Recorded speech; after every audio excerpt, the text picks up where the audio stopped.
प्रश्न, अंतर्मुखी और बाहरमुखी वृत्ति किसको कहते हैं? उत्तर, सूरत जो इंद्रिय द्वारे बाहर के संसारी पदार्थों में लिपायमान हो रही है उसको बाहरमुखी वृत्ति कहते हैं।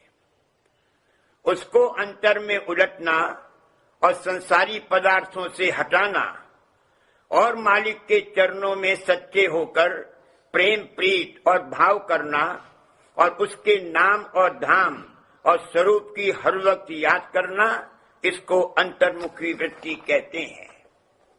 प्रश्न, अंतर्मुखी वृत्ति किस तरह हो सकती है? उत्तर, त्यागियों और गृहस्थियों के वास्ते अंतर्मुख वृत्ति करने के जुदे जुदे जतन हैं। प्रथम, जिसने कुल संसारी बंधन तोड़कर सद्गुरु राधा स्वामी जाल के चरणों की शरण ली हो और जिसके खाने पीने पहनने और दूसरी जरूरतों का सद्गुरु को फिक्र हो, ऐसे त्यागी पर फर्ज है कि कम से कम 1 घंटे वाणी का पाठ 2 या 3 मर्तबे करके 3 घंटे ध्यान और सुमिरन और 3 घंटे भजन नित्य नेम से किया करे और जब सत्संग मिले तो जरूर उसमें शामिल होवे और इस हालत में अलहदा वाणी के पाठ की जरूरत न होगी और सुमिरन भजन भी 2-2 घंटे काफी होगा और हर वक्त मन की निरख परख यानी चौकीदारी करता रहे और जहां तक हो सके नामुनासिब ख्याल और गुनावनों से मन को रोके और पूरी होशियारी रखे कि मन उसका बुरे कामों में तन को न खींच सके।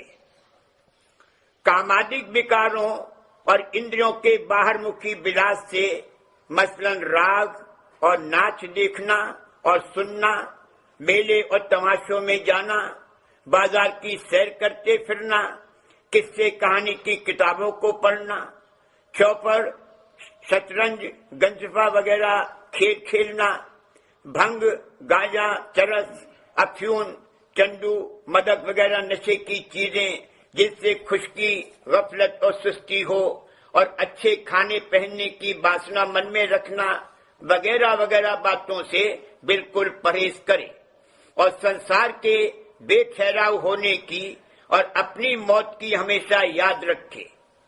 तन मन धन और सूरत से सद्गुरु वक्त की सेवा करे और उनकी आज्ञा में रहे। जब कोई विकार ज्यादा सतावे तो सद्गुरु से उपाय पूछे और जिस तरह वे कहें अमल करे। दूसरे, गृहस्थी के वास्ते सबसे ज्यादा जरूरी बात यह है कि जहां तक हो सके संसारी बंधनों को ढीला और हल्का और जरूरत के माफिक रखे और जिन संसारी बातों का उससे कुछ ताल्लुक न हो उसमें हरगिज दखल न दे।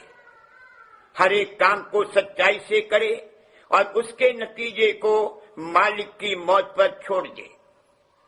सुख दुख और विषयों आदि में ज्यादा आसक्त न हो। सद्गुरु वक्त और अभ्यागत आदि की यथाशक्ति सेवा करे।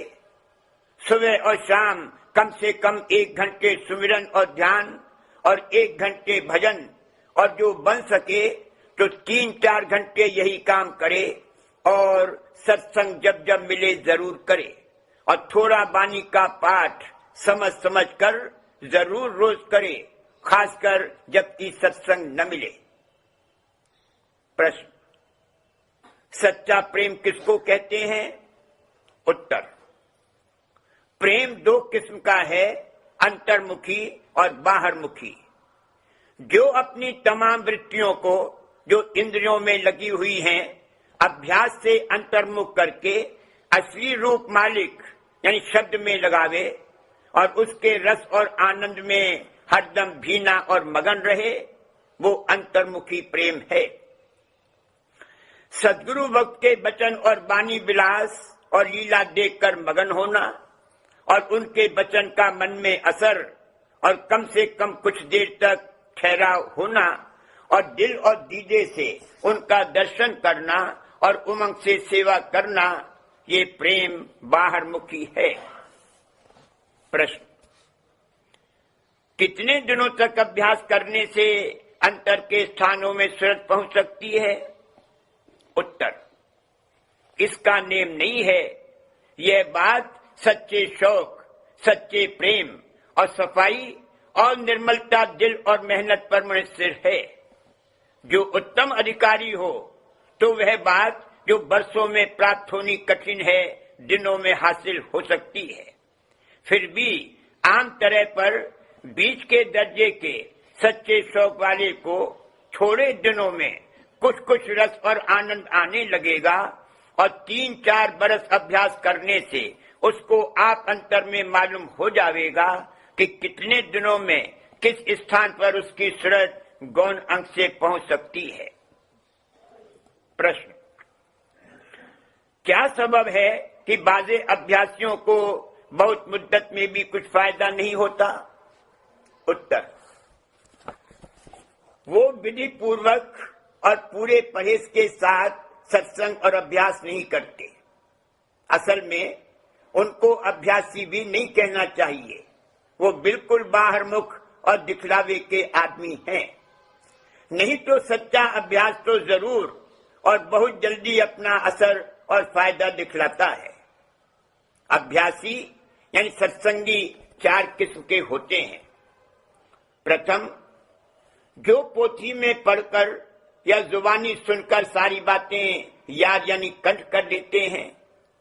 जैसे कोई आदमी वैदिक की किताब पढ़कर या उनका हाल जुबानी सुनकर सिर्फ नुस्खे याद कर ले। दूसरे, जो सिर्फ दिखलावे के वास्ते 2-4 मिनट या ज्यादा देर तक आंखें बंद करके बैठ जाते हैं, जैसे कोई दवाई मुंह में डालकर कुल्ली कर दे।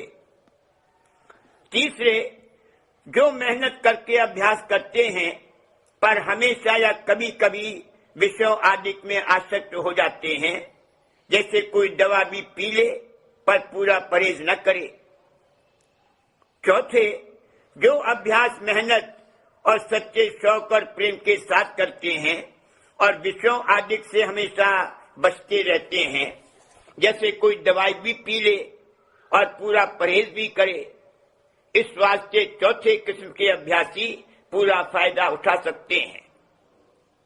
प्रश्न, अभ्यास शुरू करके छोड़ देने या पूरा परहेज न करने में क्या नुकसान है? उत्तर, सच्चा अभ्यास जो चौथी किस्म में लिखा है, एक बार भी हो जावे तो फिर कभी छूट नहीं सकता।